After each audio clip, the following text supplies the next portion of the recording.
Hey guys, just thought I'd pop in here and make a tutorial about how I make some creepy audio for like analog horror and other projects. I did mess up my noise gate at the beginning of the 35 minutes of recording that I did, so I had to record this audio to comp in over my intro so you could understand what was going on. So the first step that I am doing here is I am finding a copyright-free song in order to use. I like, even though we're making the sound completely original and unrecognizable for the most part, I like to use copyright-free stuff either way, just in case. It's just good practice. So this tutorial is basically going to cover a lot of stuff, but it should be easy to follow in Audacity. You just have to kind of know where the buttons are. They're going to be a little different in FL Studio, which is what I'm using. Alright, so on to the video. Sorry for my little comp in. I went ahead and picked something that I know most everybody's going to recognize, just so you can hear the difference, and you can really tell, oh yeah, that is not the song that I've heard a million times before. So I picked Morning Mood, which you should recognize as your classic cartoon wake-up song. The birds are chirping, the sun is shining, everybody is happy. I thought this would be a good song to go with since it's so recognizable and so happy, trees and flowers and lovely birds. So we're going to take those trees and flowers and lovely birds and butterflies, and we're going to grind them into a paste and make them come out the other end.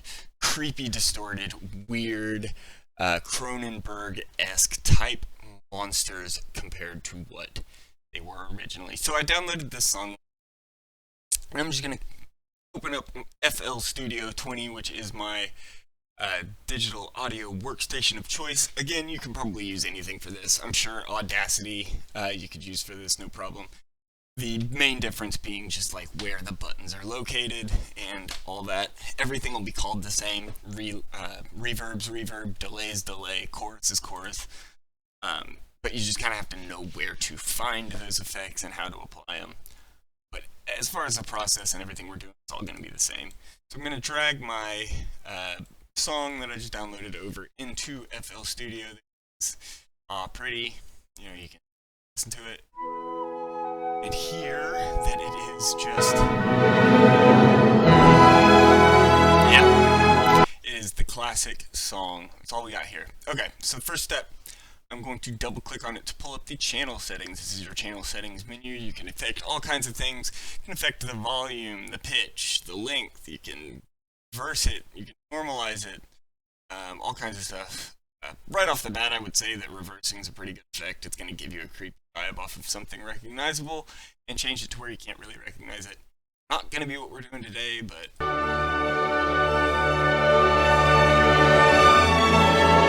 it kind of gives you almost a new song, especially with classical music, since there's not really drums and stuff.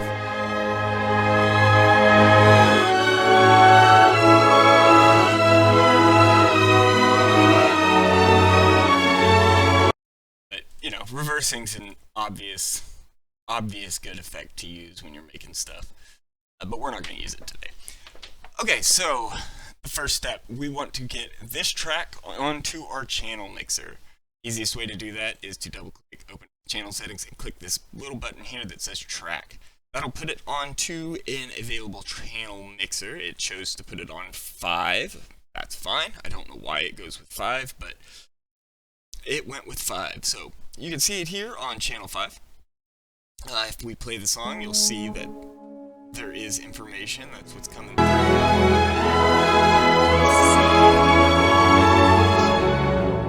Okay, so basically the first thing I like to do is to make this, since we're doing analog horror, we want it to sound like it's coming from something analog, radio, TV, yada yada. This sound does not sound like it's coming through analog, mainly because of the frequencies. So analog, especially like radios, old TVs, that kind of thing, didn't have a very frequency range. I mean, there weren't very many highs and lows. It was mostly mids that came through. So not a whole lot of bass and not a whole lot of high treble. To fix this, we can pull up an EQ. FL Studio, we use Fruity Parametric EQ2. I will take down all the lows, take down all the highs. This is what's called a band EQ. And I will go play the loudest part of the song, because it'll be the best ears on it, basically. And then I will kind of open up my EQ and crush it as I listen.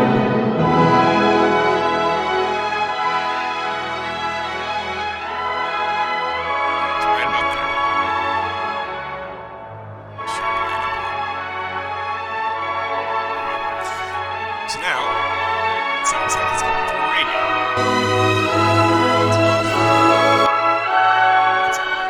Just that one effect really starts to sell the analog. The next effect we're going to put on here is a distortion, Fruity Fast Distortion. Real easy, 4 knobs, simple to use. We turn up the pre, we turn down the threshold a bit, turn down the post. Let's do what it sounds like. Let's do that big section. You really hear that crunch come through. Obviously, you can adjust it how you see fit. You don't want it too distorted. You definitely want a little bit of that crunch.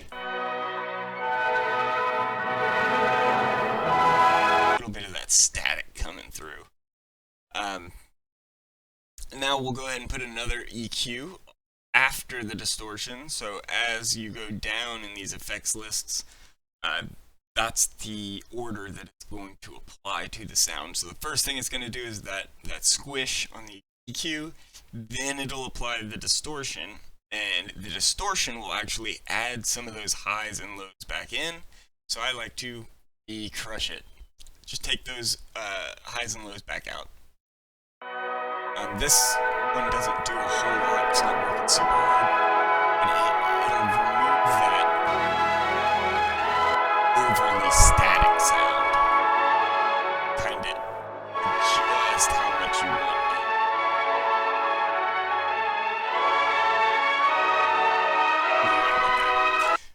it. So that'll give us kind of that, hey look, that's the radio. That's kind of the first part of this tutorial, kind of just showing you how to make that sound from anywhere sound like it's coming through a radio, so it'll blend into your analog horn a lot better. So I guess you could call that part 1. Part 2 is going to be destroying this sound with effects in order to get it to sound unrecognizable.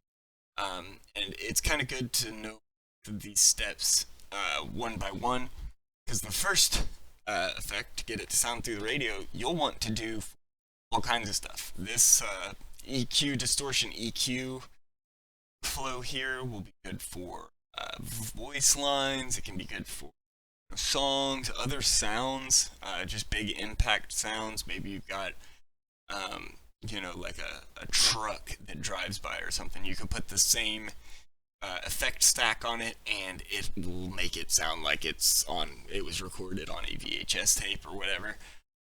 So it'll really help you blend your sounds in. So if you've got a sound effect that you really want to use, but it just sounds way too clean, you could just throw it in a audio workstation, throw these effects on it real quick, and it's going to make it sound 1,000 times better without having to do really anything else to it. Okay, so now to make this sound really creepy, unrecognizable, like a totally different sound, my first step is going to be a delay. So here we'll put on delay number 3.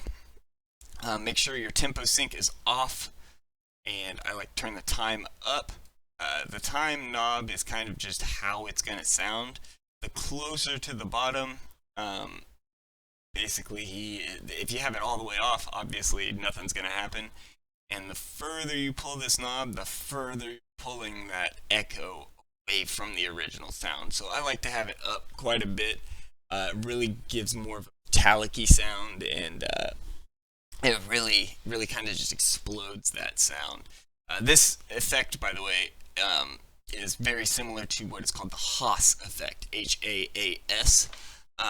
It's similar, it's not quite the same thing. The Haas effect is used a lot on vocals to get them to stand out in a mix, but it's usually used with a very low time, between like 0 and 30 milliseconds. If you look up in this top right, you can see the seconds. Between 0 and 30 is what's considered a Haas effect, and it's undetectable, really, by the human ear, that there's an echo, up to 30. But anything above 30, and it is detectable as an echo, which isn't really what you want to go for when you're making vocals, but if you're making a creepy, distorted, dissonant sound, that's exactly what you want. So we're going to turn that all the way up to here, and then I like to turn the level all the way down. The level is basically, the feedback level is how long that echo is going to last. The lot higher up it is, the longer it's going to last. If you have it all the way up to 125 like this, it's going to blow your speakers, because that echo will echo the echo, and it'll just kind of add to itself exponentially. Really, the highest you're going to want it is going to be like in your 80s and 90s. Anything above 100 and it starts to add to itself really bad.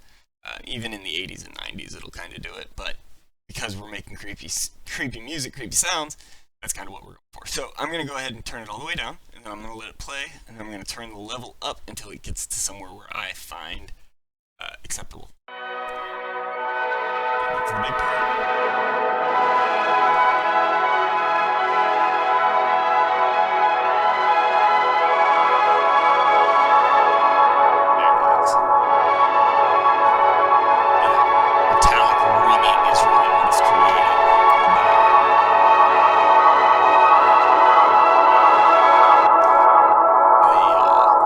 Makes it ethereal and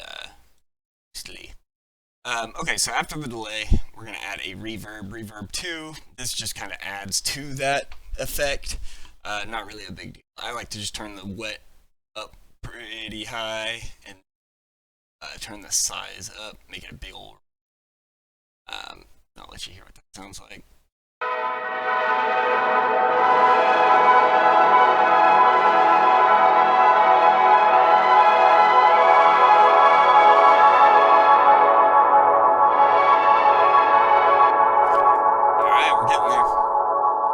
Obviously, it's still recognizable. You can still hear what it's supposed to be in the background, which is not ideal, but obviously that's what we're working on. Okay, so your next step, this is really what's going to start getting it away from its original sound. You're going to copy this track so that there's 2 of them. On FL, basically you'll hold shift, click and drag this out, then let go of shift while you've still got it clicked and dragged, and then move it down so it's on another track. And then if I stack these so they're right on top of each other, it's just going to make the song louder, because it's the exact same sound, exact same effects, just layered on top of each other. But what we can do is we can kind of zoom in, and I'll scoot this out so that it's staggered, so that one play and then the other will play. Basically, it's just another echo.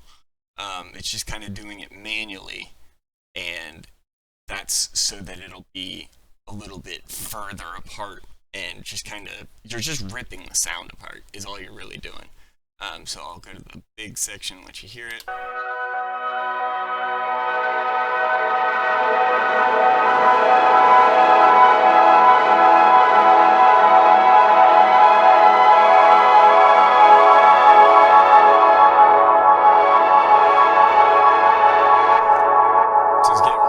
Getting real wide and weird and echoey, but you can still hear what it's supposed to be.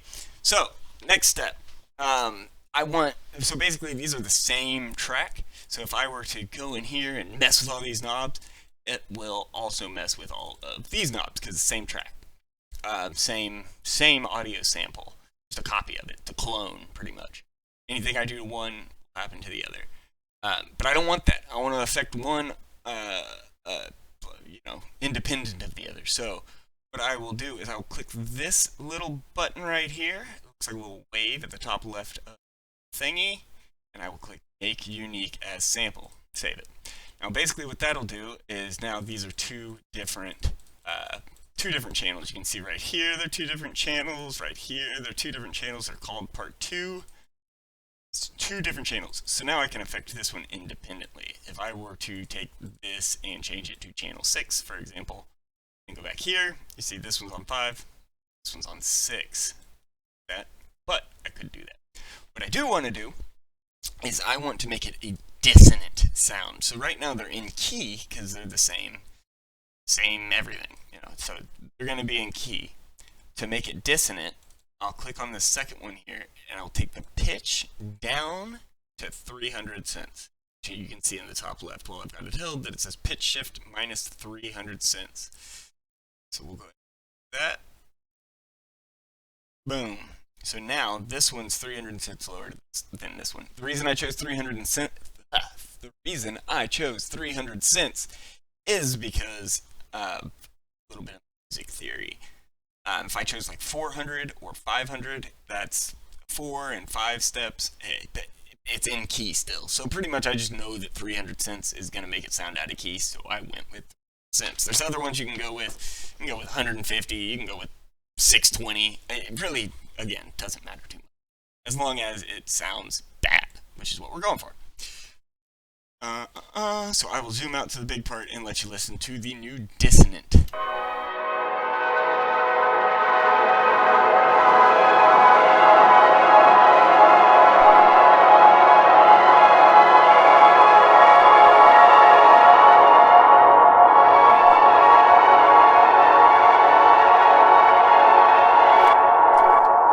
That's pretty dissonant, pretty crappy.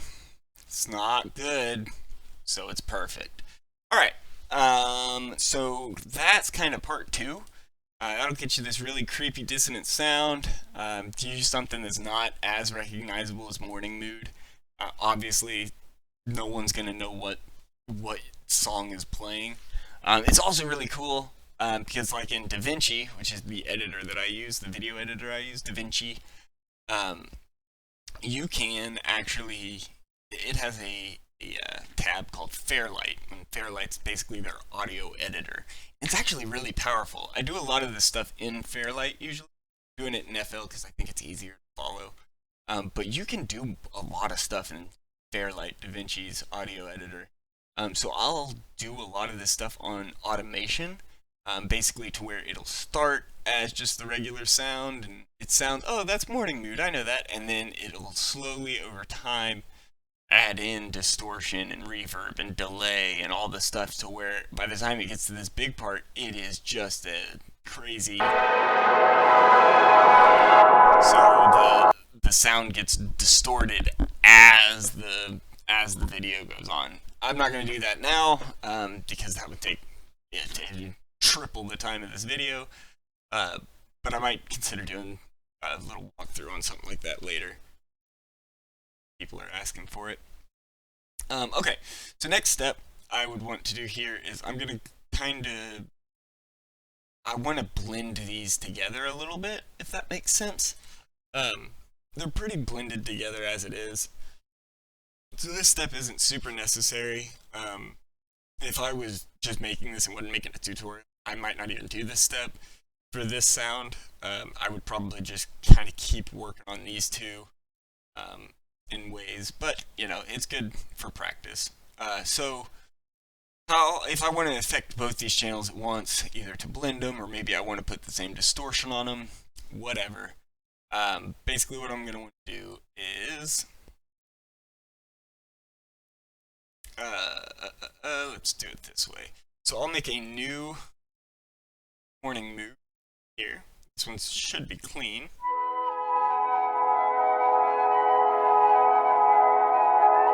Sounds great if you're going for Morning Mood but creepy. If you want Morning Mood but creepy, there it is right there. You just throw the original sound right back on top of your creepy stuff. But of course, that's not really what I'm going for. I am just trying to get on that bus game. So these tracks here are on track 5. So that'll be like my creepy distorted sounds. I'll go ahead and rename this Creepy MM. caps lock on, but that's not a big deal. So that's the creepy sounds. This one, I want to be a clean sound, so I'm going to make unique as sample so that it's not one of those other ones. Save it. I could have also just dragged in, but that doesn't matter. So I made it unique as sample, so it's now part 3. So what I can do here, change it to track 6. Now that one will be on this track, so we'll do clean morning mood. Clean morning mood, creepy morning. Change the... That makes sense to me. Yellow is clean, green is creepy. That just makes sense. Okay, and then on this blank empty track, we'll just name this sub bus, if I can type, sub bus. And I'll actually, visual sake, we'll go ahead and color this one red. Alright, so pretty much the goal here is we want to route both the creepy version and the clean version into the sub bus, and then route the sub bus into our master, or into our output. So in order to do this, we on our clean see that it's currently routed to master. Imagine this is a wire that attaches. So the clean is routed to the master. We want it routed to the sub bus, so we'll click this little arrow that will connect it to the sub bus. This little arrow to unconnect it from the master. Same thing here. Click this little arrow, this little arrow. So now the clean and the creepy go into the sub, and the sub then goes into the master. So that, basically, all that does is allow us to affect both these channels at the same time by putting it on this channel. First, I want to put a parametric EQ, squash it down. I don't think we put clean, so that'll catch the clean frequencies from coming through, and it'll squash down any of the distortion. Basically, it'll just keep it sounding in that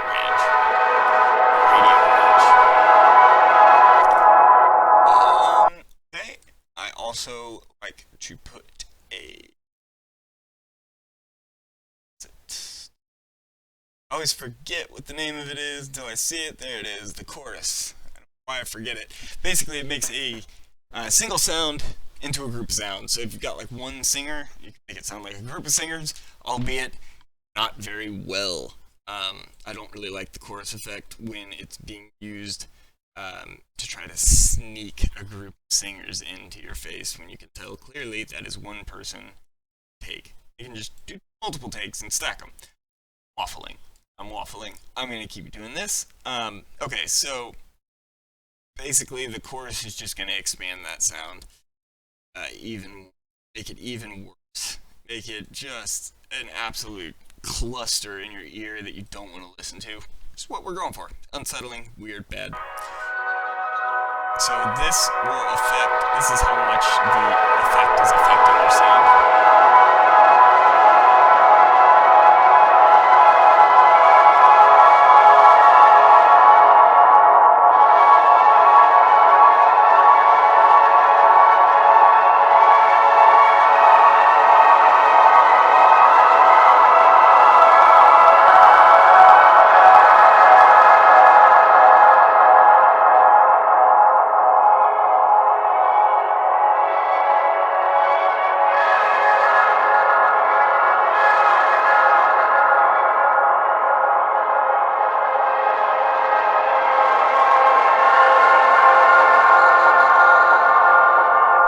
Real creepy, real ghostly, real ethereal, bada bing, bada bing, bada bing. I'm going to throw OTT on here. OTT is over the top, multiband compression. It's free. I would highly recommend getting it. Kind of a staple in music making. But basically what it does is it'll kind of compress the whole sound, so the sounds, lower volume sounds will be pushed up, higher volume sounds will be pushed down. And it just kind of smooshes it. That's the best way I can describe it. So it'll go this to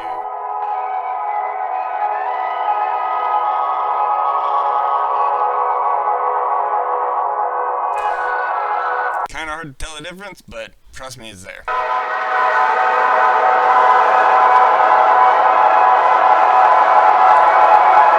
Really, it just fills out the sound. I don't even know if it's necessary with what we're doing, but it's just such a habit for me to try to compress stuff that there it is, sitting on my deck.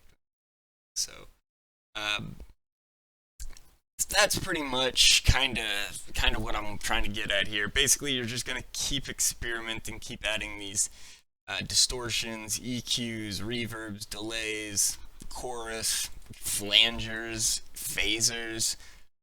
Those will even sound pretty like a flanger on here.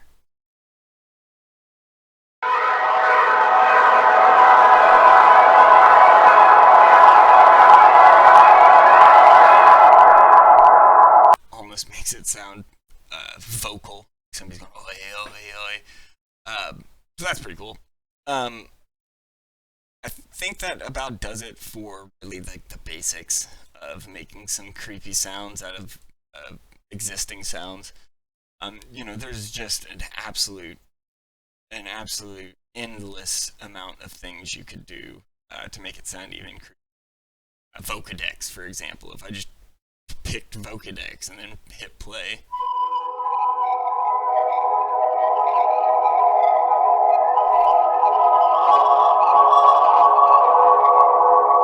Completely unrecognizable.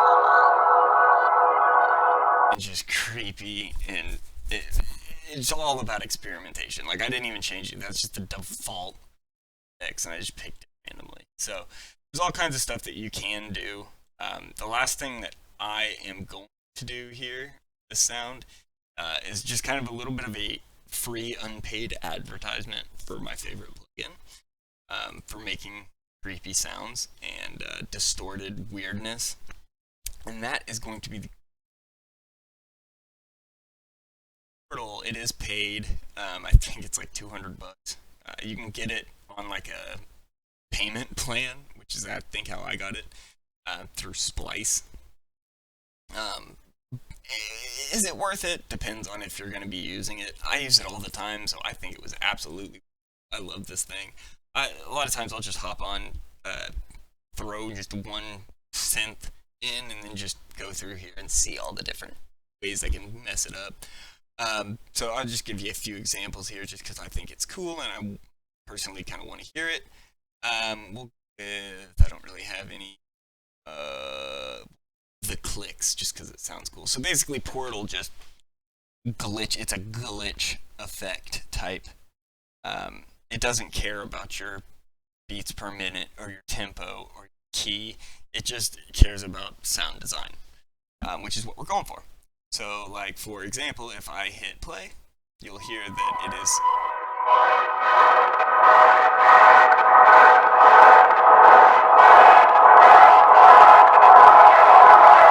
Drag this around.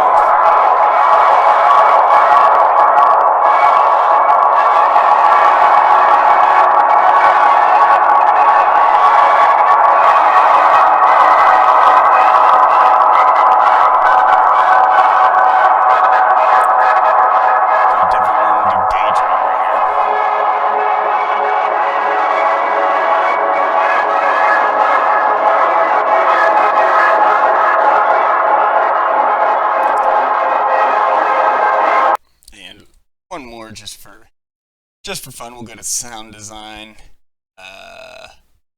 crystal artifacts.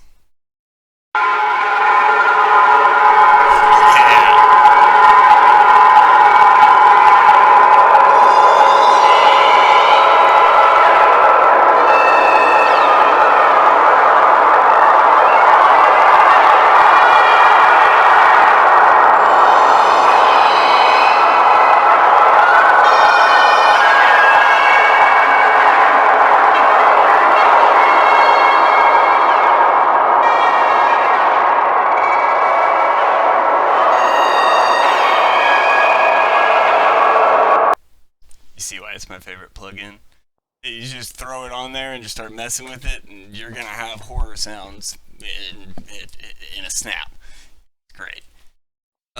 So that pretty much does it. I just kind of wanted to show off that plugin because I think it really helps you in making just super unique creative sounds, and it's how I make a lot of my sounds, both for my sound design for videos and stuff, and for music. I use it a lot for music. I like to like make a sound like you just heard, and then find one little spot that I like and cut it out and use that in the song, stuff like that. But that pretty much does it for this tutorial on how to make some creepy sounds in kind of a more basic way. I tried to keep it nice and basic. If you have any questions or anything, feel free to ask, leave a comment or whatever. I'll be sure to answer them as best as I can. But yeah, I hope this helps. I hope you make some creepy stuff. Feel free to share with me what you've made. If you have any questions or want any advice, I'd be happy to take a listen. Alright, till next time.